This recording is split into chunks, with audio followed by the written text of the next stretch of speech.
Hey guys, if everything's gone to plan, I probably would have released my Dell XPS video maybe a week or two ago, maybe even a couple days. So this is just an add-on kind of to that video where I'm going to look at a specific card.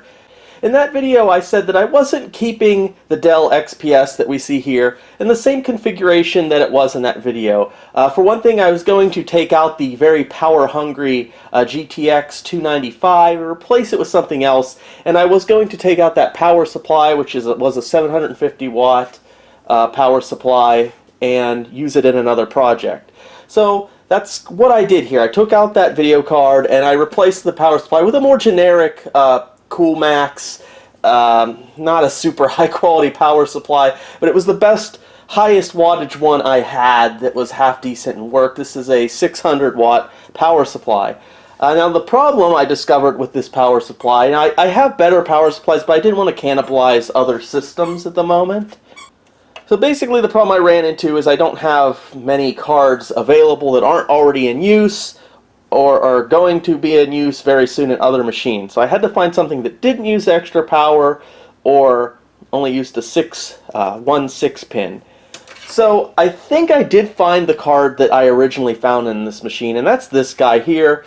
Obviously a very entry-level card, which made sense because the person I acquired this machine off of did no gaming at all, or it was just like Farmville type games, very casual gaming, so they wouldn't have needed a powerful card at all. They would have just picked an entry-level card, and I'm not sure what this is. It may be like a GeForce 8 or 9 series card, maybe some sort of entry-level card from that era. So I was going through my cards, and I actually came across this guy. So this was my 9800 GTX Plus OC, and I actually used this card in my main machine for a very long time. Now I acquired this after this was kind of new. This card I think came out in 2009. I acquired this pretty cheaply off eBay, and I think 2011, and I used this card in my main PC, everyday PC, probably up till about 2016. I actually remember the specific game, Skylines, and this worked. This ran Skylines, but after the city got to a certain size, like the screen would go black. It was really kind of weird. And I did some checking on the forums and stuff, and they said this card wasn't compatible, and that's when I upgraded my video card. But I used this for a very long time. I did a lot of gaming on this thing. This thing played Crysis pretty well, played a lot of games pretty well. This is a very powerful, awesome card. It's contemporary with the GTX 295 that was previously in this machine. It's probably similar powers. It's not a dual GPU card, but I believe it's clocked a little higher. It has a little more memory, since the memory in that card is split. This is the one with the full gigabyte. There's a 512 megabyte and a 1 gigabyte version. This is the 1 gigabyte version. I just remember this being a very cool and powerful card.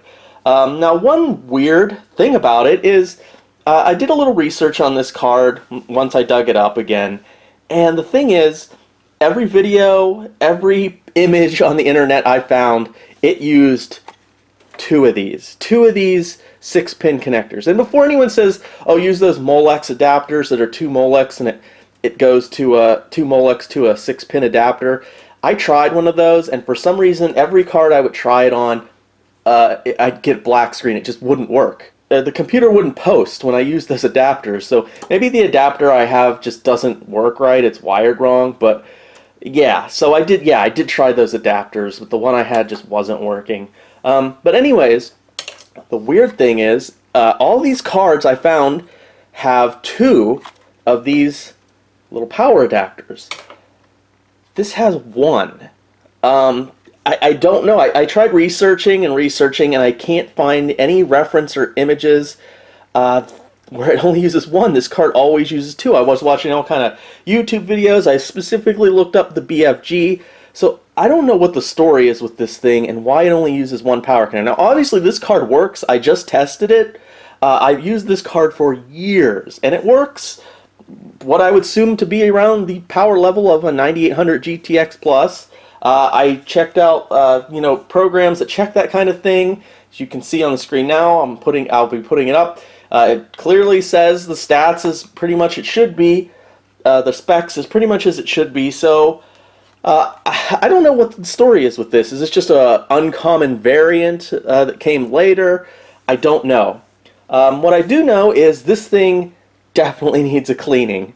I need to open this thing up, put new thermal paste on it, probably new pads, clean out the dust, because this has seen a lot of use. And I was going to do that anyways, but now I'm particularly interested to double check that GPU that's on this board and make sure it is what it is. Because like I said, I could not find any other versions of this card that didn't have two of these power connectors right here. So yeah, that's interesting. So what we're going to do, I'm going to take this thing apart, clean it, put it back together. Hopefully it will still work, and I'll try to do some video comparisons between this and the GTX 295 that we had in here previously and see how they compare.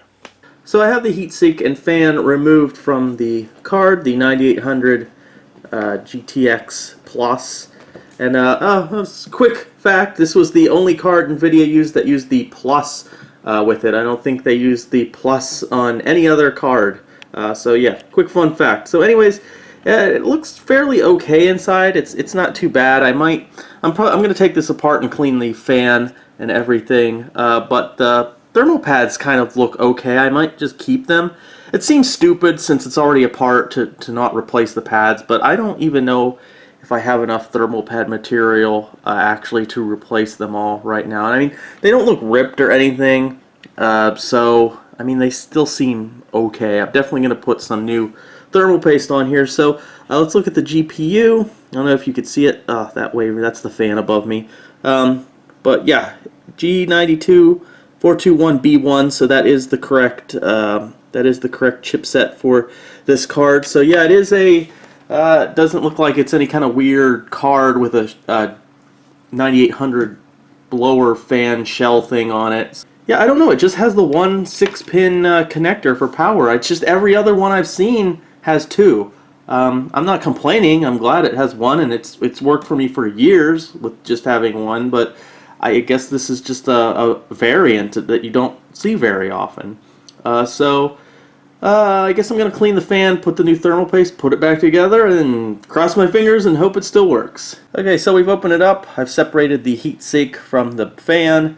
There's a lot of gunk in there. Like I said, I've used this card for many, many years, so I'm going to clean that out. I found this card to be much easier to, well, not much easier, but a little bit easier to take apart than the 8800 GTX OC, or Ultra OC. So that's nice. So like I said, I'm just going to clean it, put some new thermal paste on it, probably leave the pads, at least for now, as is, and we'll get back, hope it works. Alright, so here we go. I wouldn't say as good as new, but it should be a little bit cooler now. Not that it was running fine before, but you know, that can't be good for any card to have all that dust and gunk in the heatsink. I think this card will pair very well with this Dell too. It's, you know, this card is pretty much the same time period, or at least a little closer than the 295, maybe by a little bit. Now the big draw with this card is the power consumption. It should be a good deal less than that GTX 295, even though this is the OC version.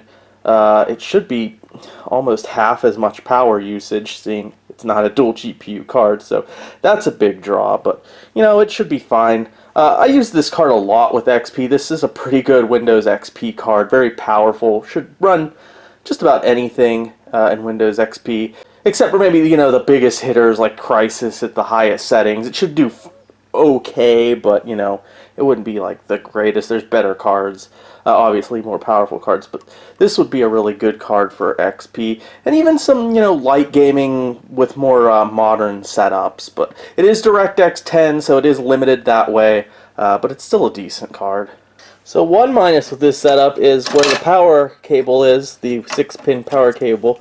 It does not allow this to shut. It's not a big deal. You can just remove this thing. It's just kind of like a little organizational thing, but that sucks. I wish it did just fit nicely. Alright, so all games are going to be running with the same hardware with the exception of the video cards, obviously. All games are running at the 1024 by 768 resolution and are set to the highest presets, no anti-aliasing. The one exception is Fallout 3, which is running at 1152 by 720 in letterbox mode. I'm using the latest drivers for each card since that is generally what's recommended, but since we're looking at older games here relative to the drivers being used, using older drivers may provide better performance. I didn't experiment with different drivers, I just defaulted to the newest ones. The GTX 295, once again, is a dual GPU card. If we did theoretically use higher resolutions in these comparisons, we'd potentially see much better results than we see here versus the 9800, depending on the game and its support for SLI.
Alright, so there it is, the 9800 GTX plus OC in my Dell XPS 420 machine. Now, yes, the comparison test wasn't exactly done, scientifically. I didn't really sync things up perfectly, but I did kind of the best I could do. It was a bit back and forth there. There are some weird things I noticed, but maybe it's just my eyes. It seemed like in the fear part of the benchmark, there were some effects missing on one side or the other. It could have been just my eyes. In the Fallout 3, like on one card, the sky was like a little bit different color than the other. So yeah, there's a bunch of different little interesting things. We had on a couple of games we had the 295 pulling ahead a little bit. It seemed the other side we had the 9800 pulling ahead a little bit. There's a lot of factors here. Remember, I was just using the latest drivers. That's usually kind of like the default advice, use the latest up-to-date drivers. But since we're looking at kind of older games, comparatively, you might want to experiment with older drivers. That could fix up some of those issues or improve performance a little bit. We're also handicapping the 295 a little bit, I think, by using that lower resolutions. I think as you ramp up the resolution, we probably would have seen the GTX 295 pulling ahead more in some of those benchmarks and frame rates. But, it is what it is. It's still kind of an interesting comparison. Yeah, I'm just going to throw this machine in the other room. This one's definitely a keeper. I don't really need another computer, at least not another like modern-ish computer, but I don't know. I like this one too much. Yeah, I'm just gonna keep this guy and get some more use out of it. So thanks for watching. If you have any comments, please leave them in the comment section, and hit the subscribe button and click that stupid bell thing, I guess. I don't know. I hear people saying that these days. But anyways, see you in the next video.